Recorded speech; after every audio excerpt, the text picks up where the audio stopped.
¿Qué tal, Max? Kimberly, un placer estar con ustedes. Muchísimas gracias, muy buenos días. ¿Qué opinión te merece esta entrega de estos narcotraficantes a Estados Unidos? Bueno, yo difiero completamente con la nota previa que amablemente nos compartieron. No se trató como tal de una colaboración de México y los Estados Unidos.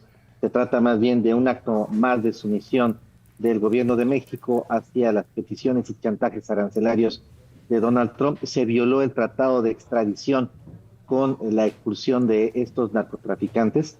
La mayoría en efecto, son pesos pesados, narcotraficantes de alto perfil, que en efecto desde prisiones mexicanas conducían gran parte de la actividad criminal de algunas organizaciones a las que están adheridos. Por otro lado, muchos de ellos tienen información importante acerca de los anillos de protección política, policial y militar que dan respaldo a los grupos del narcotráfico. Y finalmente, algunos de ellos atacaron intereses directos de los norteamericanos. El caso de la Tuta, incluso tratando de cobrar derecho de piso a empresas norteamericanas asentadas en Michoacán. Pero en todo caso, esta nueva entrega de narcotraficantes se inscribe en una petición global. Si no mal recuerdo, algo así como un centenar de narcotraficantes que cuando Donald Trump tomó posición de la Casa Blanca, le transmitió a Claudia Sheinbaum su deseo de que fueran extraditados a los Estados Unidos por la desconfianza que tienen los norteamericanos en nuestro sistema penitenciario, con toda razón. Las cárceles de alta seguridad en México para narcotraficantes de alto perfil rápidamente se transforman en cárceles no de alta seguridad, sino de alta comodidad. Sin embargo, no tenemos claro si esta entrega ya pondrá fin a este chantaje interminable de Donald Trump para seguir presionando a México en temas de seguridad. Me parece que no es el caso. Habrá una tercera, seguramente una cuarta entrega de narcotraficantes mexicanos y por lo que se alcanza a apreciar, ya hay una presión del gobierno de los Estados Unidos para que también se proceda en contra de políticos vinculados al crimen organizado. Claro, aquí apunta, y además fue parte de la declaración de la presidenta Claudia Sheinbaum David, que fue una estrategia sobre la ley de seguridad nacional, precisamente por lo que tú apuntas, que las cárceles mexicanas, el sistema penitenciario mexicano no es el óptimo porque estos delincuentes y muchos otros más siguen extorsionando, siguen haciendo diferentes delitos, ordenando ejecuciones desde diferentes cárceles de nuestro país. Tomando en cuenta esto, que es no un antecedente, porque la primera sí fue una extradición. ¿Qué esperamos en los próximos días sobre otros importantes criminales que también están señalados, pero en este caso sí serían una moneda de cambio que Donald Trump pueda exigir a las autoridades mexicanas? Bueno, en la Ley de Seguridad Nacional no hay ningún capítulo, artículo que permita la extradición fast track. No existe esta figura en México. Tenemos un tratado de extradición que ha sido violado N veces, ya sea por las autoridades de México o por las autoridades de los Estados Unidos. ¿Qué es lo que ocurre? Que a principios de año, como les comenté al principio de esta conversación, Donald Trump exige el envío de estos narcotraficantes a los Estados Unidos. El gobierno de México se pone a hacer la tarea, revisan que en muchos casos las defensas jurídicas, los abogados de los narcos, han aplicado tácticas dilatorias y también han sobornado a jueces y magistrados para extender las extradiciones de manera indefinida. Muchos procesos han llegado a durar años y algunos no se han podido realizar. Cuando Donald Trump recibe esta primera negativa del gobierno mexicano, vienen las amenazas arancelarias y es cuando el gobierno mexicano dobla las manos. Es cuando toma la determinación de, violando el tratado de extradición, que ya lo han violado otros presidentes, no el actual presidente, otros presidentes. Un caso que creo que no citaron en el reportaje fue el de Juan García Ábrego, si no me equivoco, en 1996, cuando él fue deportado a los Estados Unidos bajo el argumento de que era ciudadano americano. Juan García Ábrego en ese momento era líder del Cártel del Golfo y era más mexicano que los nopales, pero ciertamente tenía un acta de nacimiento, si no me equivoco, en Laredo, y que con base en esto los norteamericanos aducían que él era ciudadano norteamericano y que por haber pasado la frontera de manera ilegal podía ser deportado. Y se utilizó esta figura jurídica. Entonces, lo real es que nuestro sistema jurídico es incapaz de poder realizar extradiciones de manera rápida. Y por eso ambos países se pusieron de acuerdo para violar la ley. Lo correcto sería firmar un nuevo tratado de extradición y generar un esquema fast track de envío de narcotraficantes que por su peligrosidad pudieran ser enviados bajo esta circunstancia de un juicio abreviado. Sin embargo, veo muy complicado que un juicio abreviado pueda tener este lapso tan breve de tiempo que le exige Donald Trump para que sean enviados a los Estados Unidos. Entonces, hay una justificación, una narrativa jurídica falsa. En realidad, el gobierno mexicano está violando el tratado de extradición, los norteamericanos también. La captura y envío del Mayo Zambada el año pasado, pues fue exactamente lo mismo. Eh, Hacer a un lado la ley para poder cumplir las metas en materia de seguridad. ¿Qué puede pasar a futuro? El hecho de que los norteamericanos finalmente no exigieran la pena de muerte, la pena capital para los narcos mexicanos, fue una petición de México.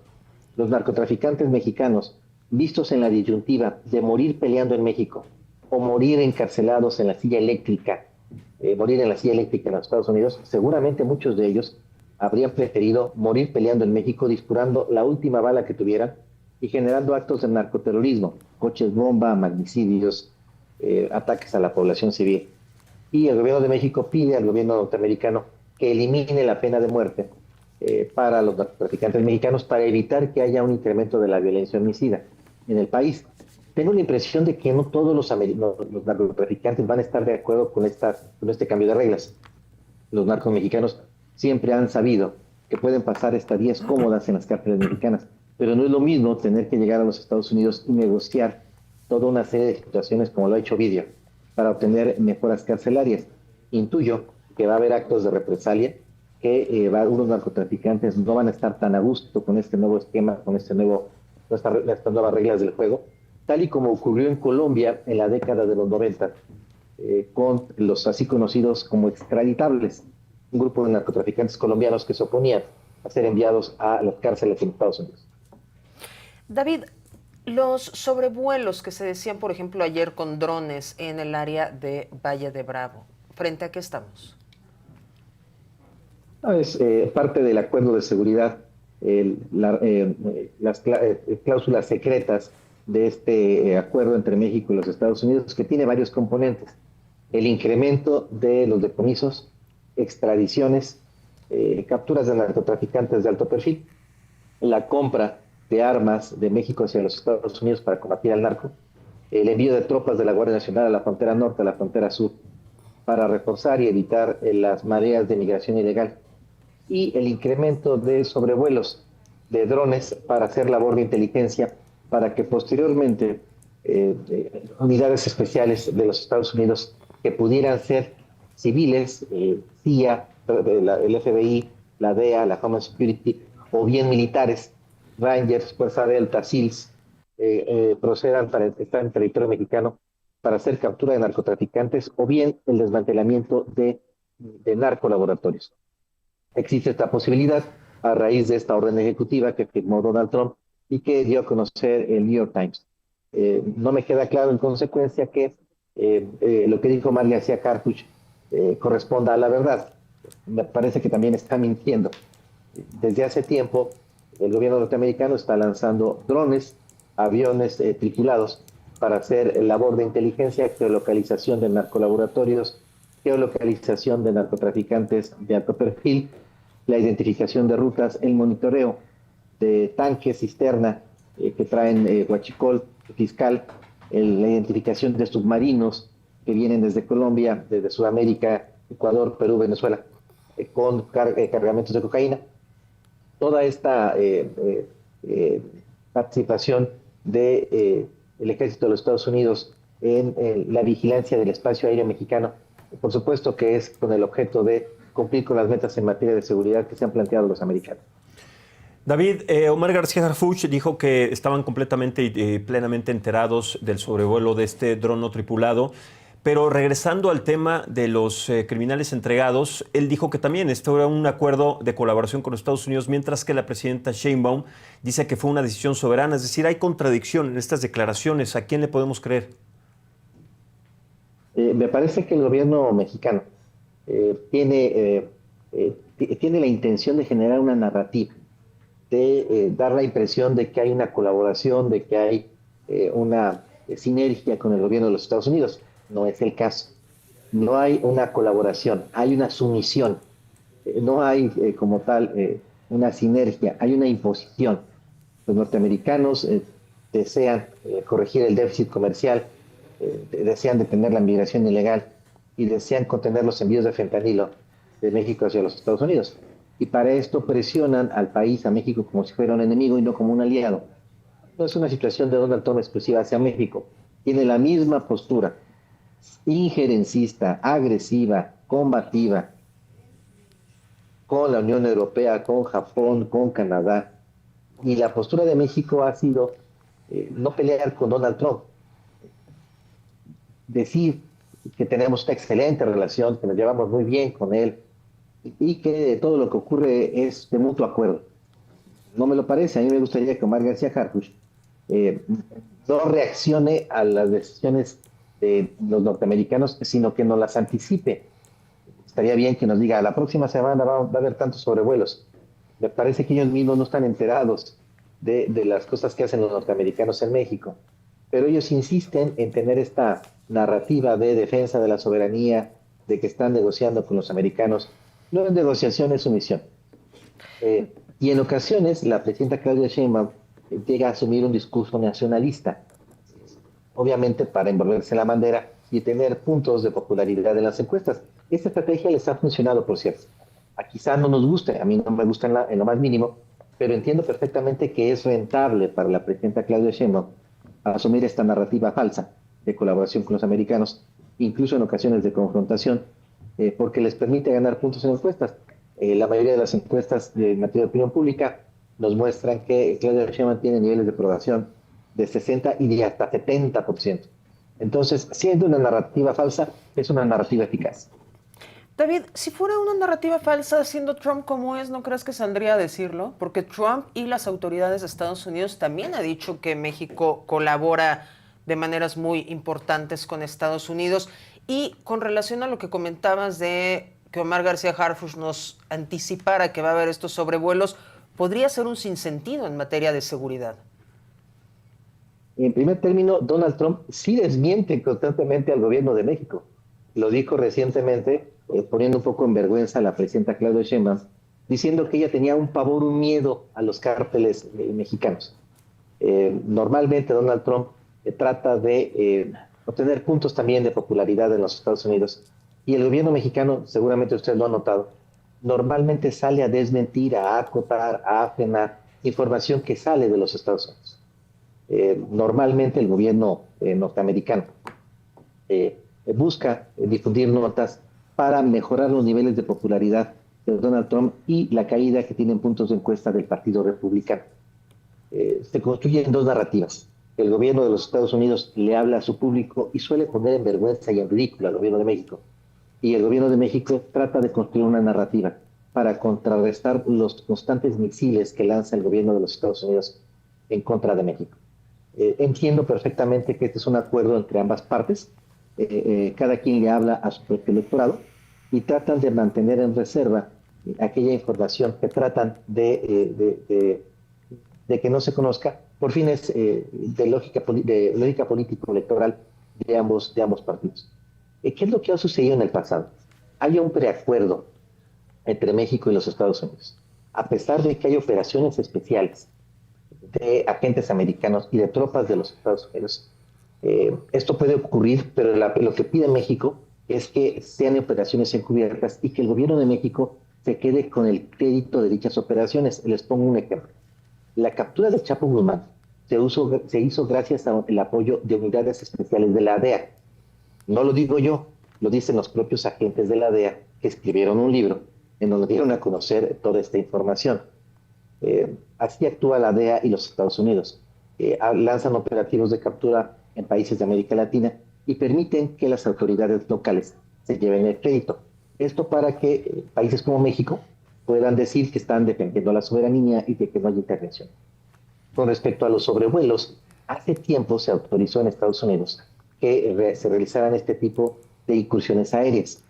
El gobierno mexicano siempre negó que hubiera injerencismo, intervención de los Estados Unidos en tareas de inteligencia interior. Pues me parece que desde hace tiempo en los Estados Unidos se habla abiertamente de todos estos hechos. Hay que recordar que el sobrevuelo del día de ayer no fue dado a conocer por las autoridades mexicanas, sino por un portal dedicado al monitoreo de las operaciones aéreas de las fuerzas de los Estados Unidos. Entonces, pues bueno, me gustaría en todo caso que esto que se dio a conocer no fuera una reacción a algo que están haciendo los americanos, sino que el propio Omar García Harfuch nos indicara, pues ahorita en la mañana, justo en este momento, tenemos un sobrevuelo pactado con los americanos, pero no lo dio a conocer él, lo dio a conocer un portal de noticias de los Estados Unidos y con todo gusto les comparto el link. Mi pregunta es, pues si van a hacer este tipo de operativos con el conocimiento y autorización de los norteamericanos, pues entonces, ¿por qué no se les filtra la información y que sea el propio gobierno de México el que anuncie? Son los propios portales de noticias americanos los que lo realizan. La razón es muy sencilla. El gobierno de México lo que hace es mentir sistemáticamente, diciendo que tiene un acuerdo de colaboración con los Estados Unidos. Y los norteamericanos tienen una profunda desconfianza hacia el gobierno de México. No le filtran, no le dan datos, porque tienen miedo de que esos datos lleguen en poder de los narcotraficantes. Entonces, lo que hacen es encubrir, obviamente, la desconfianza y el sesgo de información que tienen los norteamericanos. Los norteamericanos no le dan toda la información al gobierno de México porque tienen miedo de que esta información se filtre a los capos de la droga. Entenderíamos entonces que quien dicta las normas de la relación en seguridad, la relación bilateral en temas de seguridad son los Estados Unidos y México está siendo como un portavoz, concretamente Omar García Harfuch. Pero hablando sobre no solamente los sobrevuelos, sino también la entrega de estos delincuentes, ¿qué opinas sobre la detención de Carlos Treviño Saucedo, Carlos Treviño Medina, exactamente, exdirector de Pemex, de Petróleos Mexicanos, que fue detenido en Estados Unidos, pero bajo los operativos de la Unión Americana, no de México, y así se suma a tantos hechos más que... Y será extraditado. Exactamente, y que será extraditado y que pues hacen los Estados Unidos, no el gobierno de México. Y bueno, lo que ocurre es que los norteamericanos se encontraron con esta información de manera incidental. Lanzaron operativos de videovigilancia en las costas mexicanas, en los puertos. El gobierno todavía fue Donald Trump, si no me equivoco, que le exigió a Andrés Manuel López Obrador que fuera la Marina la que se hiciera cargo de los puertos del Pacífico Sur y también de algunos puertos del Golfo. Al momento de estar monitoreando los arribos de cocaína sudamericana hacia México y de los envíos de fentanilo del Oriente hacia México, detectaron que había robo de combustible de petróleo crudo mexicano y que estaba siendo llevado a los Estados Unidos para su refinación y viceversa. Encontraron también gasolina que estaba siendo comprada en Estados Unidos y que entraba de manera ilegal a México. Y además detectaron que el huachicol ya era un negocio, la segunda fuente de ingresos de algunos grupos criminales como el Cártel Jalisco Nueva Generación, después de la comercialización de drogas ilícitas. Entonces, el gobierno norteamericano lanza una cruzada contra el huachicol, tal y como lo había hecho en su momento el expresidente Andrés Manuel López Obrador a principios de su sexenio. Pero, como es de todo sabido, esta primera batida contra el huachicol no tuvo los efectos deseados. Nuevamente estamos en volúmenes muy altos de extracción ilegal de combustible de los ductos de Pemex y también al interior de las refinerías. Y los norteamericanos, tratando de erosionar la fuerza económica del Cártel Jalisco, se lanzan ahora en contra de los funcionarios mexicanos coludidos con la extracción ilegal de combustible. Nuestra guerra interna contra el huachicol fue un fracaso. Lo único que hizo fue reducir un poco la extracción de combustible de los ductos de Pemex, pero no tuvo el resultado que se esperaba de evitar la sangría que tiene Pemex. Y ahorita los norteamericanos se suben a este tren de combate al huachicol, no tanto porque les interese la expresión interna de Pemex, sino porque detectan que esta es una fuente importante de ingresos para el Cártel Jalisco y tratan de erosionar la base financiera de los cárteles. Me parece correcta, estoy de acuerdo con que los norteamericanos colaboren en ese esfuerzo de combate al huachicol, en virtud de que el Estado mexicano no tuvo las capacidades para poder derrotar a las mafias dedicadas a este ilícito. David, otro tema que también es importante, porque cuando vemos y revisamos la lista de los 26 criminales implicados, entregados a los Estados Unidos, ¿Por qué? ¿Por qué no se entregó a Félix Gallardo? Es decir, ¿por qué nunca gozó de una prisión domiciliaria como Neto y también ahora está excluido de esta lista? ¿Hay alguna razón en particular que tú puedas analizar? Tengo entendido que sí fue solicitado en su momento en extradición, que sí se solicitó que él estuviera en esta lista de personas a extraditar, lo mismo que Manuel Bartlett, eh, que fue durante mucho tiempo un personaje de la política mexicana muy señalado por su participación en el asesinato del agente de la DEA, Enrique Camarena Salazar. Sin embargo, en el caso de Miguel Ángel Félix Gallardo, él sí tiene una serie de procesos, incluso demandas ante la Corte Interamericana de Derechos Humanos. Creo que legalmente sí es más complicado para el gobierno de México extraditar a Miguel Ángel Félix Gallardo, sobre todo porque él sí tiene información de algunos políticos que respaldaron al cártel de Guadalajara, del cual él fue principal figura, el líder indiscutible durante muchas décadas. El gobierno de México siempre se ha resistido a extraditar a narcotraficantes que tengan información acerca de los políticos, empresarios, militares ligados a la actividad criminal. Miguel Ángel Félix Gallardo sí sabe mucho, tiene mucha información a este respecto, y me parece que el acuerdo al que llegaron con él fue justamente que no diera a conocer toda esta información a cambio de una cierta situación carcelaria, de no emitir órdenes de captura en contra de integrantes de su círculo familiar y de que pudiera recibir atención médica después de muchos años en los que no se le atendió correctamente. Pero si Miguel Ángel Félix Gallardo llegara a los Estados Unidos, toda esta información que él tiene seguramente la utilizaría. Y es algo que me parece que incomoda a ciertos personajes de la política mexicana. Y bueno, Miguel Ángel Félix Gallardo sí es un caso aparte. David, ¿cuáles crees que sean los próximos objetivos prioritarios, por ejemplo, aparte del Mencho? Ya los determinó el gobierno de los Estados Unidos. Son alrededor de 100, si no me equivoco, en las dos tandas. Y llevamos algo así como un poco más de medio. Me parece que perdimos comunicación con David Saucedo. Por supuesto, coincido con tu apreciación. Sería Nemesio Ceguera, alias el Mencho, líder del cártel Jalisco.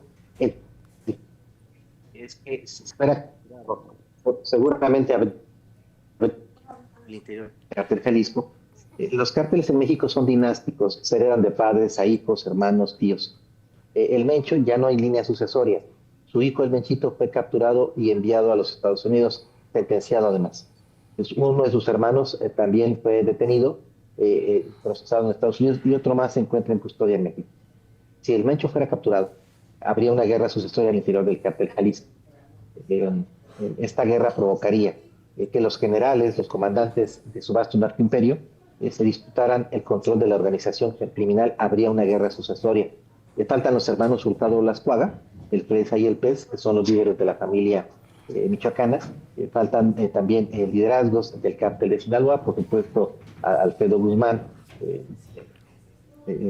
Joaquín. Faltan varios líderes del cártel de Sinaloa. Aureliano Guzmán no era el hermano de Chapo Guzmán. Faltan varios narcotraficantes en México para ser puestos en custodia. El problema de esta lógica de captura de narcotraficantes es que lo único que provocamos es el surgimiento de nuevos liderazgos. Si el día de mañana, poniendo un ejemplo quizás que sea más de la comprensión de nuestro auditorio, si el día de mañana se capturara a Carlos Slim, ¿esto significaría que la red de Telmex se caería? ¿Los restaurantes de su propiedad dejarían de dar servicio? Por supuesto que no. Los cárteles son estructuras, casi como empresas, que seguirían funcionando a pesar de que fueran capturados sus líderes. Lo que se aspira, los norteamericanos saben, no se podría detener la actividad criminal. Lo que realmente buscan es administrar el conflicto, reducir los envíos de drogas. Saben que no los pueden eliminar, saben que no pueden eliminar el narcotráfico, pero sí pueden contener un poco los envíos de drogas ilícitas hacia los Estados Unidos. La propia DEA calcula que solo detienen entre el 8 y el 12% de los envíos de droga de México a los Estados Unidos. Es decir, que aproximadamente entre el 85 y 90% de la droga que pasa, se produce, llega a los Estados Unidos. Un indicador crítico de éxito que quiero tener la DEA es incrementar este nivel de decomiso a 20%, es decir, duplicar. Aún así, estaríamos hablando de más del 70% de la droga estaría llegando a los Estados Unidos. Eso es lo que realmente está discutiendo, eso es lo que realmente está peleando. David, en los golpes económicos que se le ha dado a los cárteles, ¿cómo los evalúas? No hay es un impacto marginal. ¿Hay un incremento de los decomisos? Sí, pero porque hay un incremento de los envíos. Para poder financiar la guerra civil al interior del cártel de Sinaloa y las guerras que hay en México, las guerras de cárteles, se tienen que incrementar los volúmenes de droga. Es como lo que ocurrió en Colombia en la década de los 90, cuando se enfrentó al cártel de Cali, al cártel de Medellín y al cártel del Valle del Norte. Para poder financiar estas guerras, comprar armas, contratar sicarios, pagar sobornos, comprar municiones, fue necesario incrementar los volúmenes de exportación de cocaína a los Estados Unidos. Eso es lo que está ocurriendo actualmente en México. Se están incrementando los envíos de fentanilo hacia los Estados Unidos, hacia las ciudades de Los Ángeles, Nueva York, Chicago, Miami. Para poder financiar la guerra de carteles en México, se requieren incrementar los volúmenes de producción. ¿Hay más decomisos? Sí, pero porque hay más droga circulando. Entonces las autoridades nos suelen presumir que se rompieron los récords de decomiso de cocaína, de metanfetamina, de fentanilo. Pues sí, porque hay más droga circulando, pero no es porque se haya disminuido los envíos, es todo lo que pasa. David, vamos a regresar, si te parece, al tema sobre los objetivos prioritarios rápidamente, pero sobre todo viendo más allá de nuestras fronteras, porque se dio a conocer también el día de ayer la incautación de $700 millones a Nicolás Maduro, casas, residencias, joyas, automóviles, etcétera, y también la investigación que se hace de los cárteles de la droga en Venezuela ligados a algunas facciones de cárteles mexicanos. ¿Estaremos pensando que dentro de estos objetivos prioritarios estará algún funcionario público? Digo, no es que sea lo mismo con lo que pasó con Carlos Treviño, pero algún funcionario público que pudiera estar ligado con estas facciones de cárteles de la droga. Sí, lo más probable es que en el caso de Venezuela, la dictadura venezolana desde hace tiempo para erosionar a los norteamericanos haya establecido un esquema de gobernanza criminal con el cártel de los soles, esta mafia conformada por funcionarios de la propia dictadura venezolana y con el tren de Aragua. Esto no es nuevo. Los chinos están haciendo exactamente lo mismo con el fentanilo. Hay una permisividad. Las dictaduras china, venezolana, cubana, de tiempo atrás, han establecido sinergia con organizaciones criminales a efectos de erosionar a su principal enemigo, en este caso los norteamericanos. A mí me queda perfectamente claro que mientras los Estados Unidos combatan a China y Venezuela, y a Cuba en todo caso, va a haber una reacción por parte de las dictaduras en contra de ellos, utilizando a las mafias criminales de estos tres países. En el fondo, la guerra contra el fentanilo no se debe librar contra México, tendría que librarse contra el gobierno chino. Pero los chinos, para sentarse a negociar el fentanilo con los Estados Unidos, ponen en la mesa el tema de Taiwán. Y eso es algo que los norteamericanos no están muy dispuestos a hacer. En el caso de Venezuela sería exactamente lo mismo. Hay un bloqueo económico hacia Venezuela y a menos de que los norteamericanos no desistan en este bloqueo hacia Venezuela y este combate al régimen de Maduro respaldando a la oposición venezolana, pues la dictadura venezolana va a continuar en esta sinergia político-criminal para seguir haciendo envíos de droga hacia los Estados Unidos. Lo mismo pasó en su momento en Cuba con Fidel Castro y el famoso caso del general Arnaldo Ochoa, que había sido procesado y sentenciado por cargos de narcotráfico, un general de la dictadura, bueno, que me parece además era inocente. Entonces, creo que quizá la orden ejecutiva que emitió Donald Trump para la utilización de tropas pudiera no ser solo contra México, sino también contra Venezuela, en virtud de que Nicolás Maduro sí ha sido una piedra en el zapato para Donald Trump en el pasado y lo sigue siendo. Correcto. David Saucedo, muchísimas gracias por esta comunicación, por analizar estos temas que son prioritarios, sobre todo en temas de seguridad, consultor en políticas públicas y temas de seguridad en nuestro país. Gracias. Vamos a ver cómo se desarrolla este tema y también estar atentos de la lista que tentativamente se menciona de otros objetivos prioritarios. Gracias y buenos días, David. Gracias. Gracias Kimberly, gracias Max, un abrazo. Muy buenos días. Y vea, ya empieza la mesa de análisis. Aquí en el foro nos acompaña Rosario Robles, ex jefa del gobierno de la Ciudad de México. Rosario, gracias por estar con nosotros. Gracias. Muy buenos días.